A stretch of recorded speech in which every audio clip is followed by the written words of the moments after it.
A Christmas Carol by Charles Dickens. Stave 2.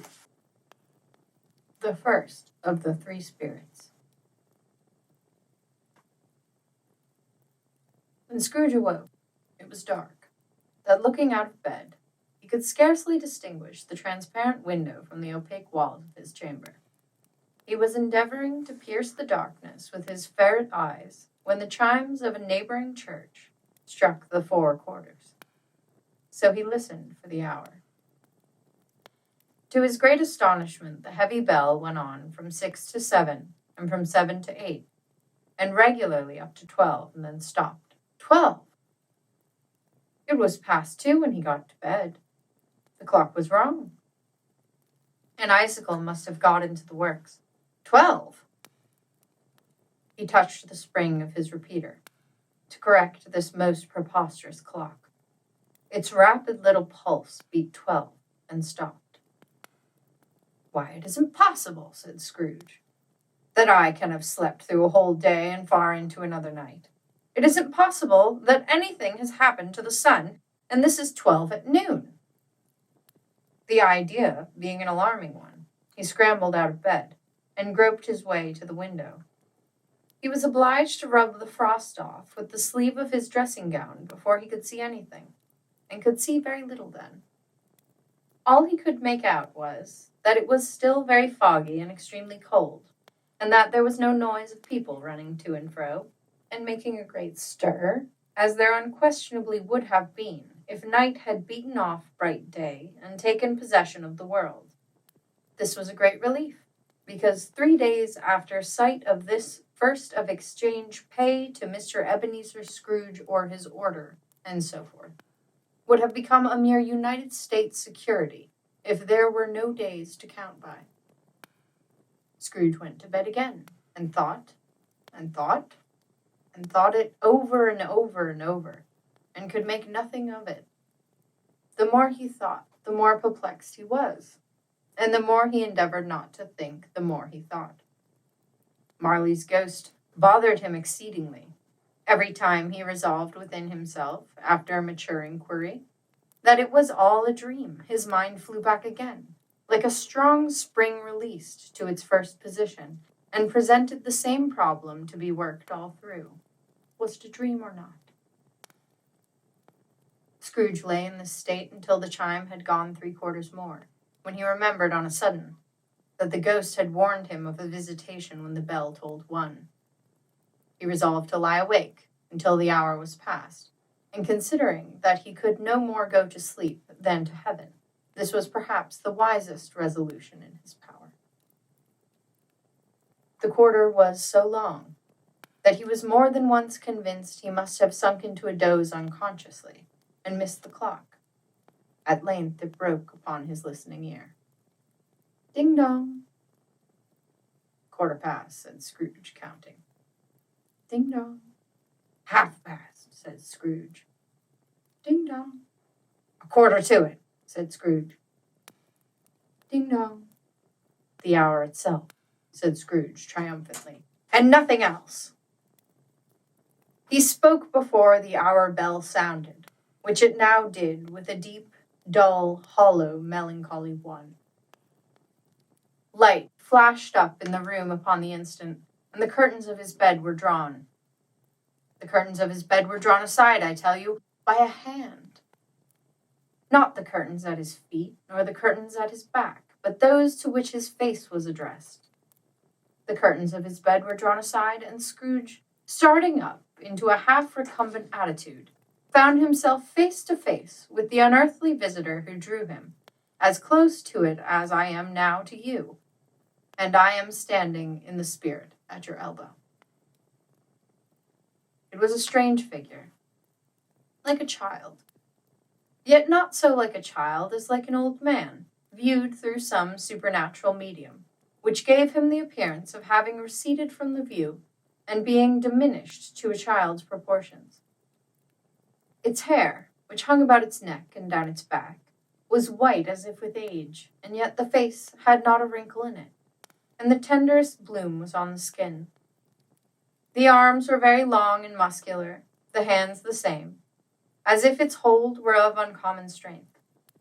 Its legs and feet, most delicately formed, were, like those upper members, bare. It wore a tunic of the purest white, and round its waist was bound a lustrous belt, the sheen of which was beautiful. It held a branch of fresh green holly in its hand, and in singular contradiction of that wintry emblem, had its dress trimmed with summer flowers. But the strangest thing about it was that from the crown of its head there sprung a bright, clear jet of light, by which all this was visible, and which was doubtless the occasion of its using, in its duller moments, a great extinguisher for a cap, which it now held under its arm. Even this, though, when Scrooge looked at it with increasing steadiness, was not its strangest quality.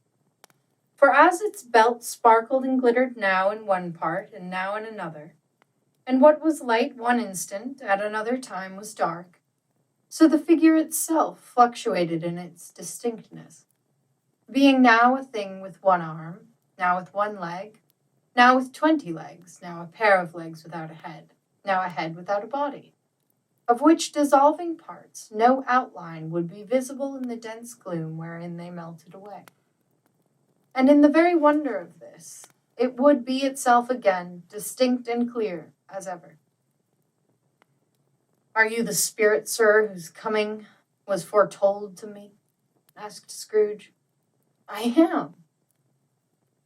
The voice was soft and gentle, singularly low, as if instead of being so close beside him, it were at a distance.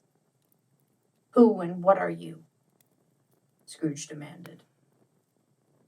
"I am the ghost of Christmas past." "Long past?" inquired Scrooge, observant of its dwarfish stature. "No, your past." Perhaps Scrooge could not have told anybody why, if anybody could have asked him, but he had a special desire to see the spirit in his cap, and begged him to be covered. "What!" exclaimed the ghost. "Would you so soon put out with worldly hands the light I give? Is it not enough that you are one of those whose passions made this cap, and force me through whole trains of years to wear it low upon my brow?" Scrooge reverently disclaimed all intention to offend, or any knowledge of having wilfully bonneted the spirit at any period of his life. He then made bold to inquire what business brought him there. "Your welfare," said the ghost. Scrooge expressed himself much obliged, but could not help thinking that a night of unbroken rest would have been more conducive to that end. The spirit must have heard him thinking, for it said immediately, "Your reclamation, then. Take heed." It put out its strong hand as it spoke, and clasped him gently by the arm. "Rise, walk with me." It would have been in vain for Scrooge to plead that the weather and the hour were not adapted to pedestrian purposes. That bed was warm, and the thermometer a long way below freezing. That he was clad but lightly in his slippers, dressing gown, and nightcap, and that he had a cold upon him at the time. The grasp, though gentle as a woman's hand, was not to be resisted. He rose, but finding that the spirit made towards the window, clasped his robe in supplication. "I am a mortal," Scrooge remonstrated, "and liable to fall." "Bear but a touch of my hand there," said the spirit, laying it upon his heart, "and you shall be upheld in more than this." As the words were spoken, they passed through the wall, and stood upon an open country road with fields on either hand. The city had entirely vanished. Not a vestige of it was to be seen. The darkness and the mist had vanished with it, for it was a clear, cold winter day, with snow upon the ground. "Good heaven!" said Scrooge, clasping his hands together as he looked about him. "I was bred in this place. I was a boy here." The spirit gazed upon him mildly. Its gentle touch, though it had been light and instantaneous, appeared still present to the old man's sense of feeling. He was conscious of 1,000 odors floating in the air, each one connected with 1,000 thoughts and hopes and joys and cares long, long forgotten. "Your lip is trembling," said the ghost, "and what is that upon your cheek?" Scrooge muttered, with an unusual catching in his voice, that it was a pimple, and begged the ghost to lead him where he would. "You recollect the way?" inquired the spirit. "I remember it," cried Scrooge with fervor. "I could walk it blindfold." "Strange to have forgotten it for so many years," observed the ghost. "Let us go on." They walked along the road, Scrooge recognizing every gate and post and tree, until a little market town appeared in the distance, with its bridge, its church, and winding river. Some shaggy ponies now were seen trotting towards them, with boys upon their backs, who called to other boys in the country gigs and carts, driven by farmers. All these boys were in great spirits, and shouted to each other until the broad fields were so full of merry music that the crisp air laughed to hear it. "These are but shadows of the things that have been," said the ghost. "They have no consciousness of us." The jocund travelers came on, and as they came, Scrooge knew and named them every one. Why was he rejoiced beyond all bounds to see them? Why did his cold eye glisten, and his heart leap up as they went past? Why was he filled with gladness when he heard them give each other Merry Christmas, as they parted at crossroads and byways, for their several homes? What was Merry Christmas to Scrooge? Out upon Merry Christmas! What good had it ever done to him? "The school is not quite deserted," said the ghost. "A solitary child, neglected by his friends, is left there still." Scrooge said he knew it, and he sobbed. They left the high road by a well-remembered lane, and soon approached a mansion of dull red brick, and a little weathercock-surmounted cupola on the roof, and a bell hanging in it. It was a large house, but one of broken fortunes, for the spacious offices were little used, their walls were damp and mossy, their windows broken, and their gates decayed. Fowls clucked and strutted in the stables, and the coach-houses and sheds were overrun with grass. Nor was it more retentive of its ancient state within, for entering the dreary hall and glancing through the open doors of many rooms, they found them poorly furnished, cold, and vast. There was an earthy savor in the air, a chilly bareness in the place, which associated itself somehow with too much getting up by candlelight and not too much to eat. They went, the ghost and Scrooge, across the hall, to a door at the back of the house. It opened before them, and disclosed a long, bare, melancholy room, made barer still by lines of plain deal forms and desks. At one of these, a lonely boy was reading near a feeble fire, and Scrooge sat down upon a form, and wept to see his poor forgotten self as he used to be.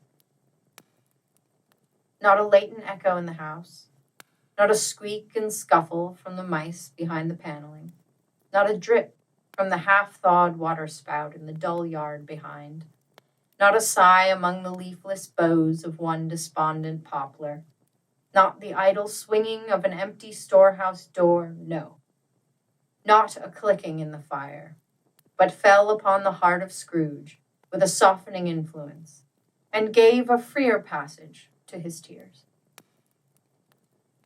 The spirit touched him on the arm, and pointed to his younger self, intent upon his reading. Suddenly a man, in foreign garments, wonderfully real and distinct to look at, stood outside the window with an axe stuck in his belt, and leading by the bridle an ass laden with wood. "Why, it's Ali Baba!" Scrooge exclaimed in ecstasy. "It's dear old honest Ali Baba! Yes, I know! One Christmas time, when yonder solitary child was left here all alone, he did come.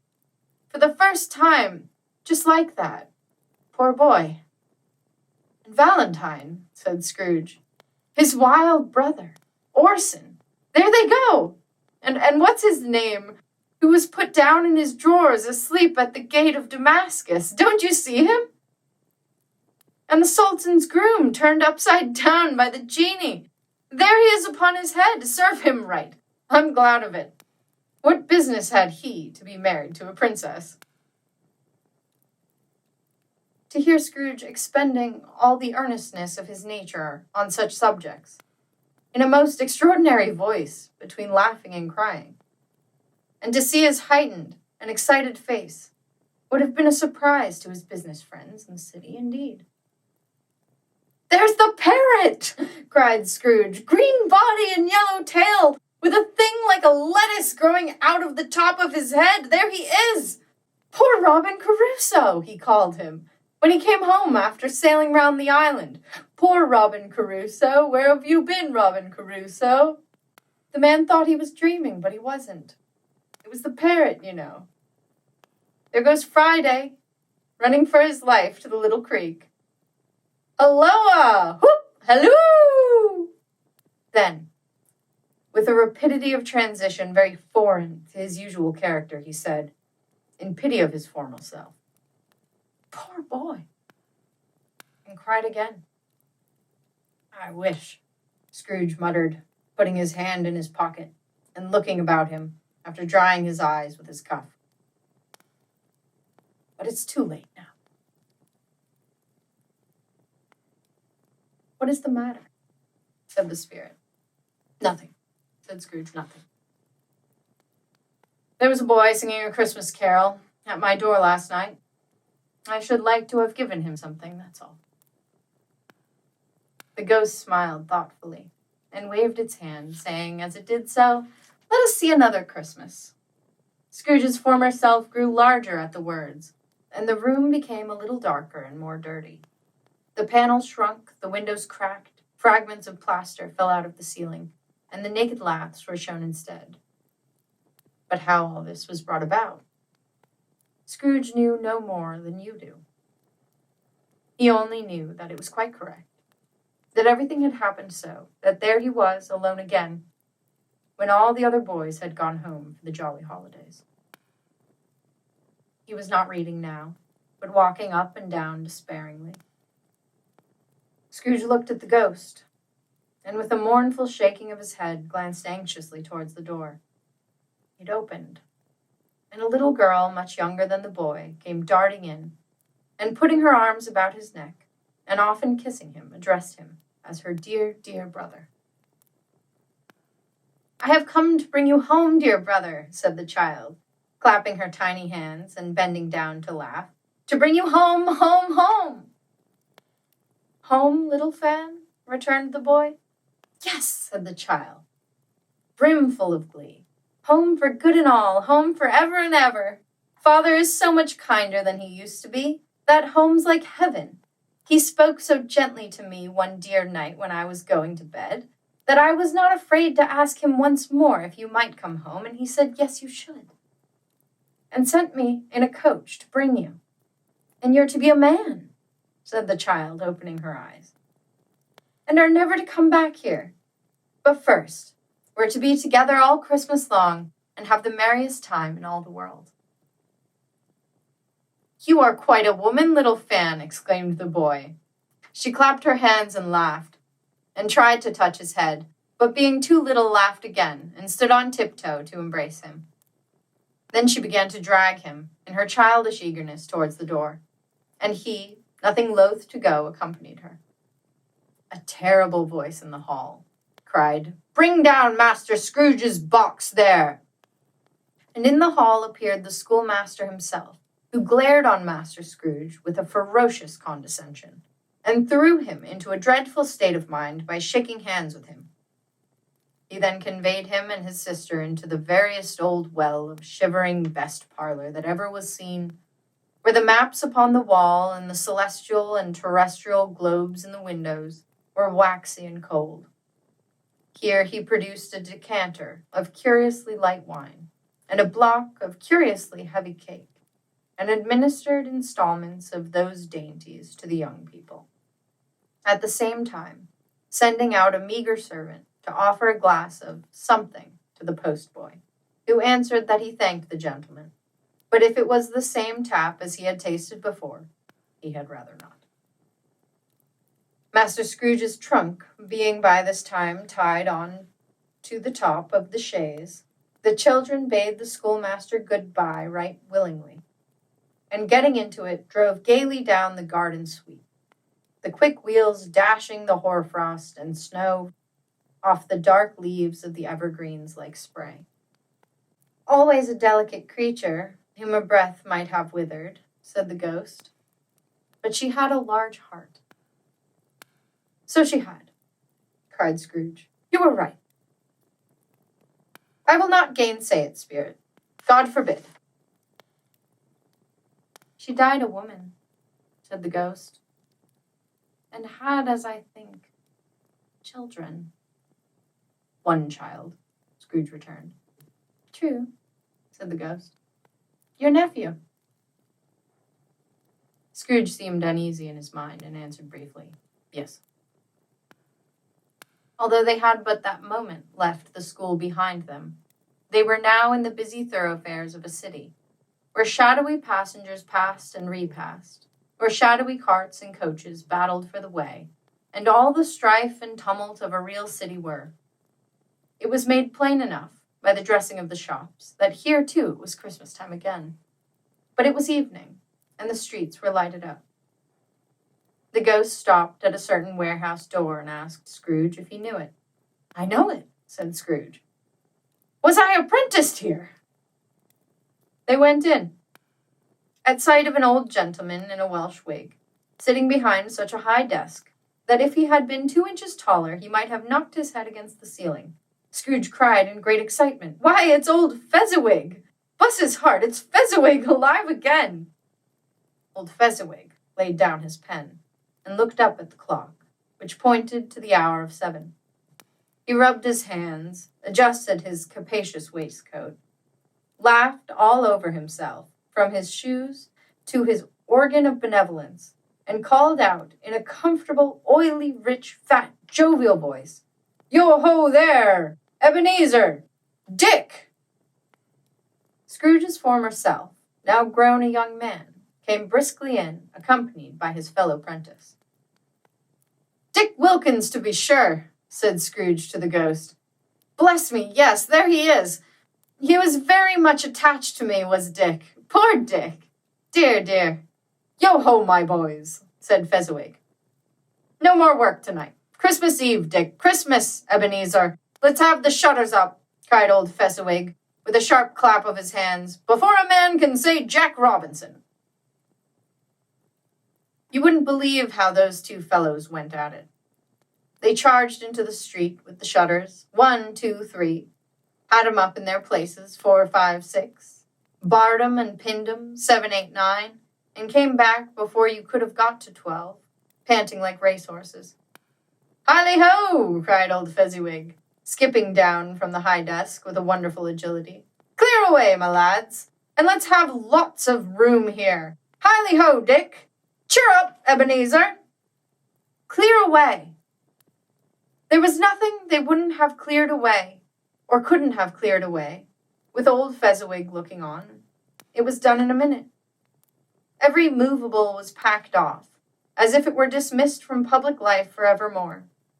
The floor was swept and watered, the lamps were trimmed, fuel was heaped upon the fire, and the warehouse was as snug and warm and dry and bright a ballroom as you would desire to see upon a winter's night. In came a fiddler with a music book, and went up to the lofty desk, and made an orchestra of it, and tuned like 50 stomach aches. In came Mrs. Fezziwig, one vast, substantial smile. In came the 3 Miss Fezziwigs, beaming and lovable.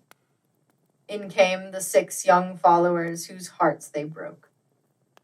In came all the young men and women employed in the business. In came the housemaid with her cousin, the baker. In came the cook with her brother's particular friend, the milkman. In came the boy from over the way, who was suspected of not having board enough from his master, trying to hide himself behind the girl from next door, but one who was proved to have had her ears pulled by her mistress. In they all came, one after another, some shyly, some boldly, some gracefully, some awkwardly, some pushing, some pulling. In they all came, anyhow and everyhow. Away they all went, 20 couple at once, hands half round and back again the other way, down the middle and up again, round and round in various stages of affectionate grouping. Old top couple always turning up in the wrong place, new top couples starting off again as soon as they got there, all top couples at last, and not a bottom one to help them. When this result was brought about, old Fezziwig, clapping his hands to stop the dance, cried out, "Well done!" And the fiddler plunged his hot face into a pot of porter, especially provided for that purpose. But scorning rest, upon his reappearance, he instantly began again, though there were no dancers yet, as if the other fiddler had been carried home exhausted on a shutter, and he were a brand new man resolved to beat him out of sight or perish. There were more dances, and there were forfeits, and more dances, and there was cake, and there was negus, and there was a great piece of cold roast, and there was a great piece of cold boiled, and there were mince pies and plenty of beer. But the great effect of the evening came after the roast and boiled, when the fiddler, an artful dog mind, the sort of man who knew his business better than you or I could have told it him, struck up Sir Roger de Coverley.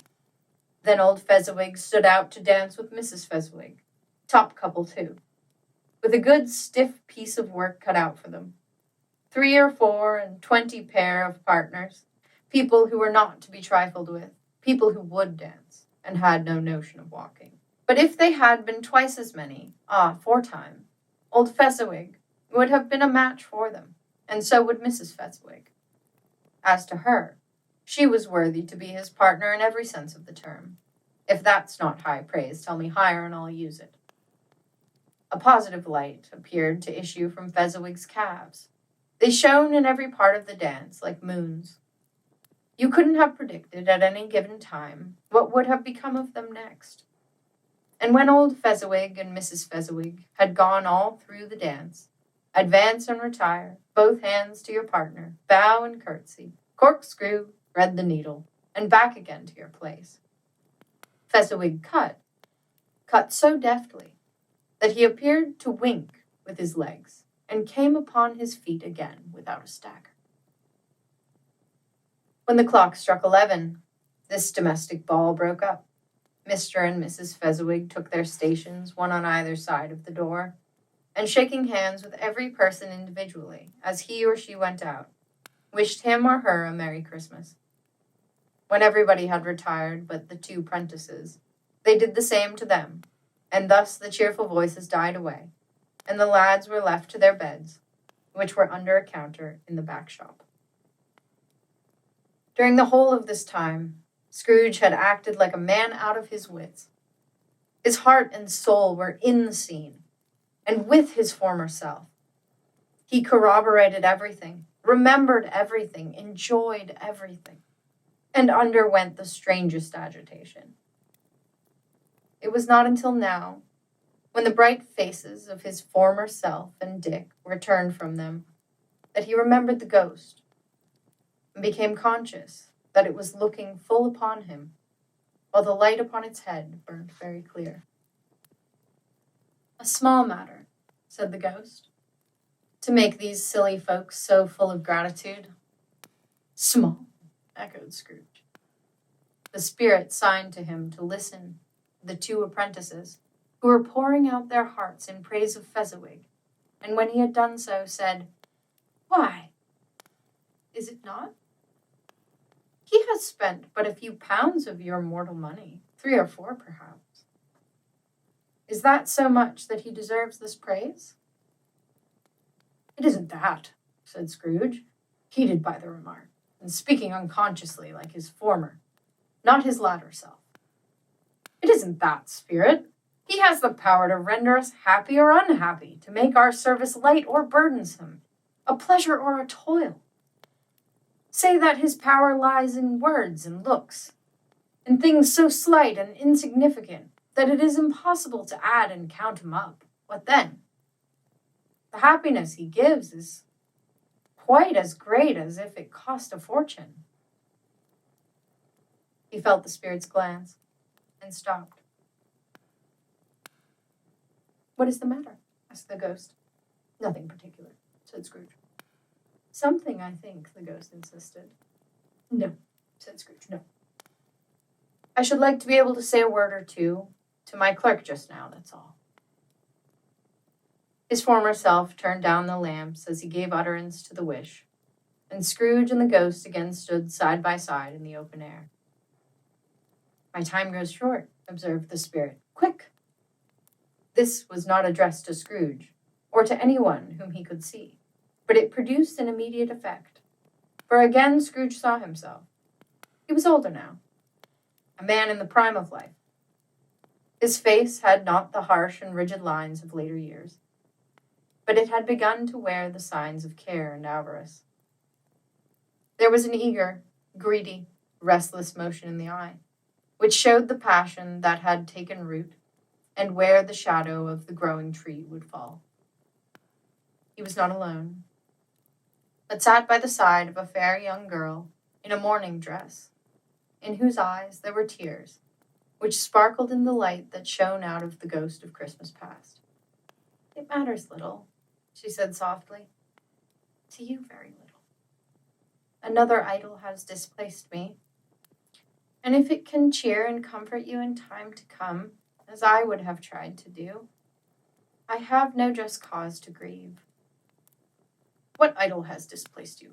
He rejoined. A golden one. This is the even-handed dealing of the world, he said. There is nothing on which it is so hard as poverty, and there is nothing it professes to condemn with such severity as the pursuit of wealth. You fear the world too much, she answered gently. All your other hopes have merged into the hope of being beyond the chance of its sordid reproach. I have seen your nobler aspirations fall off one by one until the master passion, gain, engrosses you. Have I not? What then? He retorted. Even if I have grown so much wiser, what then? I am not changed towards you. She shook her head.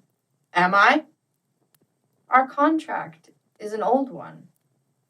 It was made when we were both poor and content to be so, until in good season we could improve our worldly fortune by our patient industry. You are changed. When it was made, you were another man. I was a boy, he said impatiently. Your own feeling tells you that you are not what you are, she returned. I am. That which promised happiness when we were one in heart is fraught with misery now that we are two. How often and how keenly I have thought of this, I will not say. It is enough that I have thought of it and can release you. Have I ever sought release? In words, no, never. In what then? In a changed nature, in an altered spirit, in another atmosphere of life, another hope as its great end. In everything that made my love of any worth or value in your sight. If this had never been between us, said the girl, looking mildly, but with steadiness upon him, tell me, would you seek me out and try to win me now? I know. He seemed to yield to the justice of this supposition, in spite of himself. But he said with a struggle, You think not? I would gladly think otherwise if I could, she answered. Heaven knows. When I have learned a truth like this, I know how strong and irresistible it must be. But if you were free today, tomorrow, yesterday, can even I believe that you would choose a dowerless girl? You who, in your very confidence with her, weigh everything by gain, or choosing her, if for a moment you were false enough to your one guiding principle to do so, do I not know that your repentance and regret would surely follow? I do, and I release you. With a full heart, for the love of him you once were. He was about to speak, but with her head turned from him, she resumed, the memory of what is past half makes me hope you will have pain in this. A very, very brief time, and you will dismiss the recollection of it gladly as an unprofitable dream, from which it happened well that you awoke. May you be happy in the life you have chosen. She left him, and they parted. Spirit, said Scrooge, show me no more, conduct me home. Why do you delight to torture me? One shadow more, exclaimed the ghost. No more, said Scrooge, no more. I don't wish to see it. Show me no more. But the relentless ghost pinioned him in both his arms and forced him to observe what happened next. They were in another scene and place, a room not very large or handsome, but full of comfort. Near to the winter fire sat a beautiful young girl, so like that last that Scrooge believed it was the same, until he saw her. Now a comely matron, sitting opposite her daughter. The noise in this room was perfectly tumultuous, for there were more children there than Scrooge in his agitated state of mind could count. And unlike the celebrated herd in the poem, they were not 40 children conducting themselves like one, but every child was conducting itself like 40. The consequences were uproarious beyond belief, but no one seemed to care. On the contrary, the mother and daughter laughed heartily, and enjoyed it very much, and the latter, soon beginning to mingle in the sports, got pillaged by the young brigands most ruthlessly. What would I not have given to be one of them? Though I never could have been so rude. No, I wouldn't for the wealth of all the world have crushed that braided hair and torn it down, and for the precious little shoe I wouldn't have plucked it off, God bless my soul, to save my life. As to measuring her waist in sport, as they did, bold young brood, I couldn't have done it. I should have expected my arm to have grown round it for a punishment, and never come straight again. And yet I should have dearly liked, I own, to have touched her lips, to have questioned her, that she might have opened them, to have looked upon the lashes of her downcast eyes, and never raised a blush, to have let loose waves of hair, an inch of which would be a keepsake beyond price. In short, I should have liked, I do confess, to have had the lightest license of a child, and yet to have been man enough to know its value. But now a knocking at the door was heard, and such a rush immediately ensued that she, with laughing face and plundered dress, was borne towards it the center of a flushed and boisterous group, just in time to greet the father, who came home attended by a man laden with Christmas toys and presents. Then the shouting and the struggling and the onslaught that was made on the defenseless porter, the scaling him with chairs for ladders to dive into his pockets, despoil him of brown paper parcels, hold on tight by his cravat, hug him round his neck, pommel his back, and kick his legs in irrepressible affection. The shouts of wonder and delight with which the development of every package was received. The terrible announcement that the baby had been taken in the act of putting a doll's frying pan into his mouth, and was more than suspected of having swallowed a fictitious turkey glued on a wooden platter. The immense relief of finding this a false alarm. The joy and gratitude and ecstasy. They are all indescribable alike. It is enough that by degrees the children and their emotions got out of the parlor, and by one stair at a time up to the top of the house, where they went to bed, and so subsided. And now Scrooge looked on more attentively than ever, when the master of the house, having his daughter leaning fondly on him, sat down with her and her mother at his fireside, and when he thought that such another creature, quite as graceful and as full of promise, might have called him father, and been a springtime in the haggard winter of his life, his sight grew very dim indeed. "Belle," said the husband, turning to his wife with a smile, "I saw an old friend of yours this afternoon." "Who was it?" "Guess." "How can I? Tut, don't I know?" She added in the same breath, laughing as he laughed, "Mr. Scrooge."